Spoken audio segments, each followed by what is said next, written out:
Okay, good morning, everyone.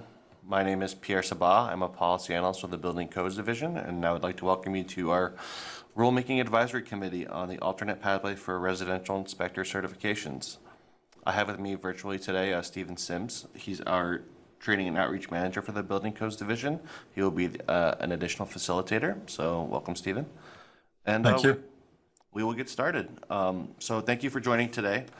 This Rulemaking Advisory Committee has been formed because local building officials have informed the division that there is a shortage of residential plumbing and electrical inspectors. To address this issue, the division intends to establish a temporary pilot program that creates an alternate pathway to certify these residential plumbing and residential electrical inspectors. This alternate pathway, we anticipate, will increase the number of qualified inspectors, and the division anticipates that the temporary rules will be met with a permanent rulemaking if the pilot program is successful. So we've brought this Rulemaking Advisory Committee together today to discuss any feedback on this proposed temporary rule and pilot program. And that will be our first topic today. So the first topic is the need for the alternate pathway for residential certification. So if there's any discussion, please come forward.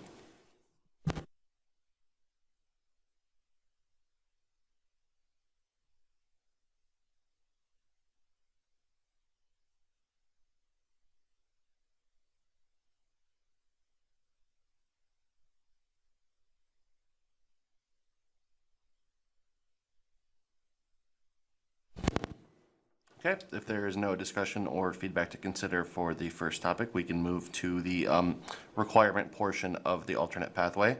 So the division would like to invite comments from the committee on the specific requirements to certify the residential plumbing inspectors and electrical inspectors. Currently, there are 5 pathways for certification for residential plumbing inspectors and 6 pathways for residential electrical inspectors. If there's any feedback on the alternative pathway requirements that we've set forth in the draft rule language on page 4 of your PDF, please feel free to speak now. Hi, my name is Carrie Ebert. I'm an electrical plans examiner for the city of Portland. I'm sorry, it took me a few minutes to get oriented to the Zoom meeting world. Typically, we use Outlook or Teams. So I guess I wanted to make a comment on topic number 1, and I apologize that I wasn't fast enough to catch you. I feel like in the discussions that I've had with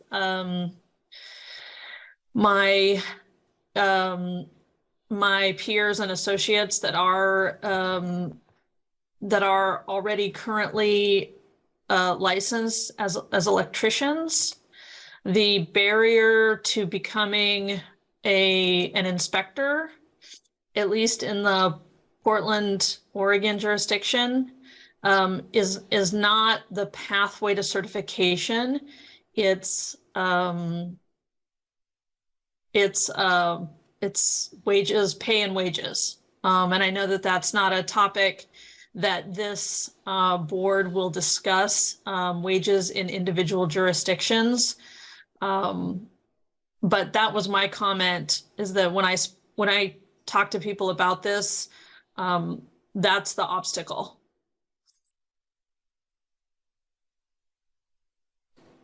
Great, thank you, Carrie. Thank you for that. As you said, that's not our agenda today, but we appreciate your feedback. Is there anyone else that would like to speak on topic 1? Again, I can reopen that. If not, we can also take feedback on topic 2 that we addressed about the actual requirements for the alternate pathway for residential inspector certification.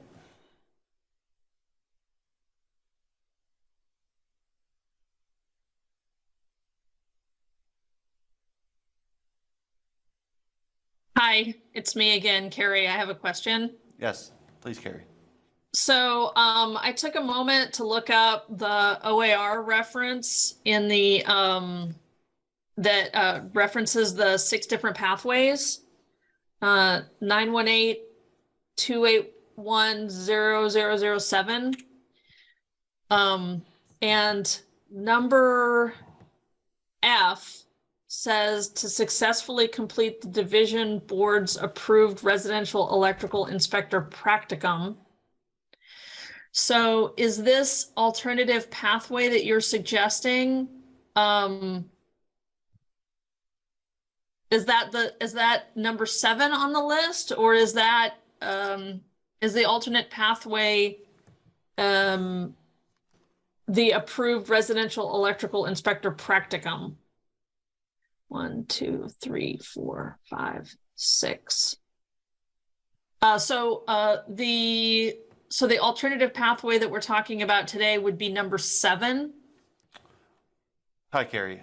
Pierre again. So this alternate pathway is separate from the current OAR you're looking at. It'll be a temporary rule that it's not part of that current OAR. So this will be a 7th separate pathway, not the ones you're looking at from that OAR. And you can, if you have the PDF open, you can find the draft language for that on page 4 of the agenda topic.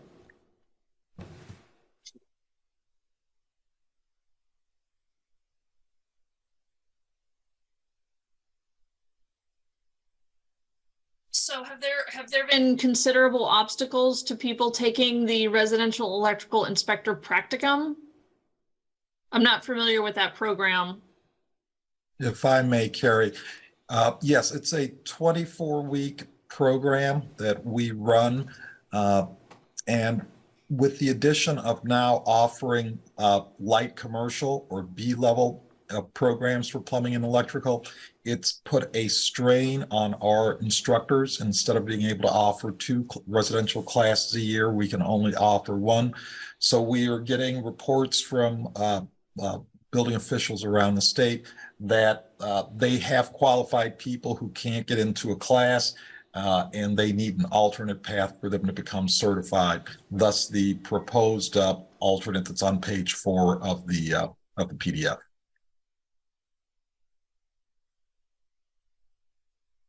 So what I'm hearing you say is that the building codes division or the local jurisdictions are unable to provide the training teams, training members to meet the demand for students?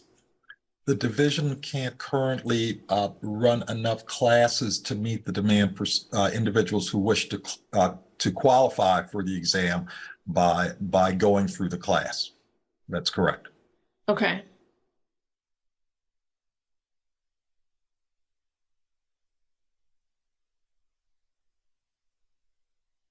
Thank you, Carrie. Anyone else?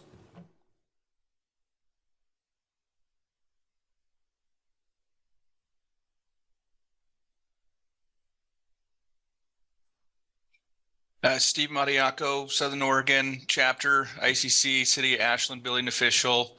I'll just say a me too to that. That would be great to have some additional avenues. So I know you guys are really swamped up there. Your program is a very great program if we can sit through it, but it's really nice to have the additional avenues through ICC certification or other ways to prove competency. So appreciate that you guys are taking the time to create these avenues. Thanks, Steve. Thank you, Stephen. Well, anyone else?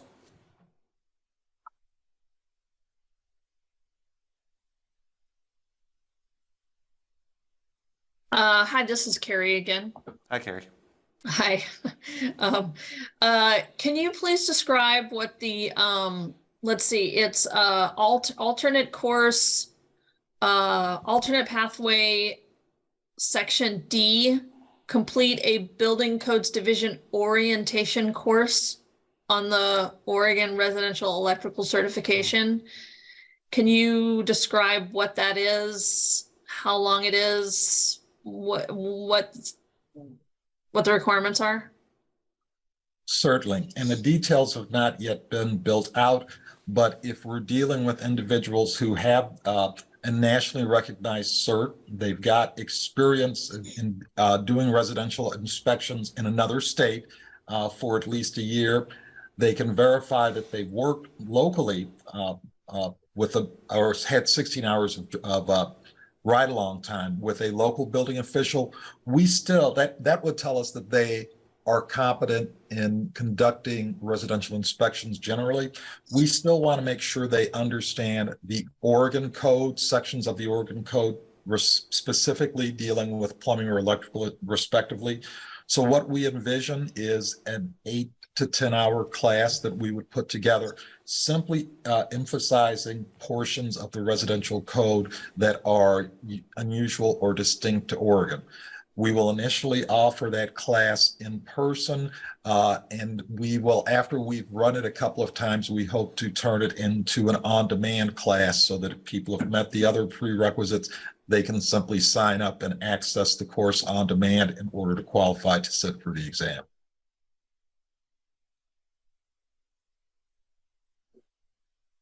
Okay, thank you for the clarification. No problem. Thank you, Carrie. Would anyone else like to speak on topic 2?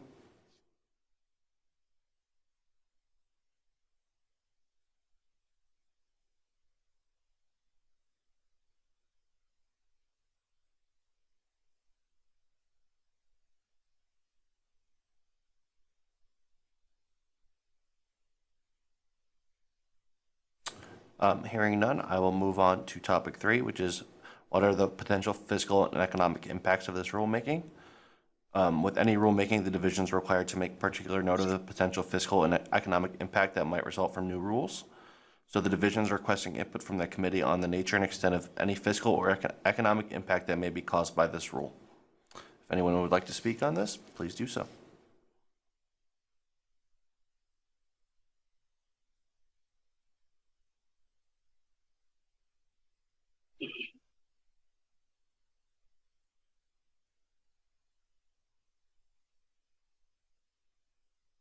Hearing no feedback, we can move on to topic 4, which is what are the potential impacts on racial equity in the state? With any rulemaking, the division is required to make particular note on any potential impact on racial equity in the state that might result from the new rules. The division would welcome any input from the committee on the nature and extent of any impact this rule may have on racial equity in Oregon. If you would like to speak, please do so.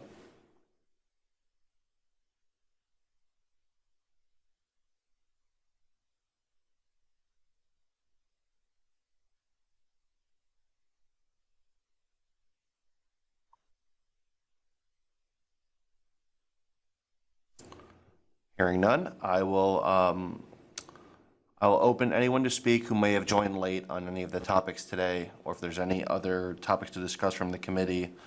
This is the opportunity to please bring any feedback forward.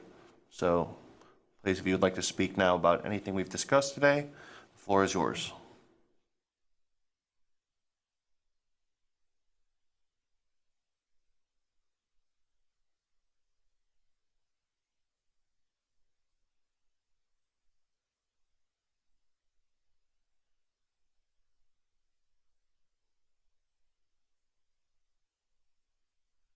Okay, if there's no other additional feedback, we can adjourn for the day. Thank you, everyone. Thank you for joining. Thank you, Stephen. Thank you. Yep. Everyone have a great day. Thank you.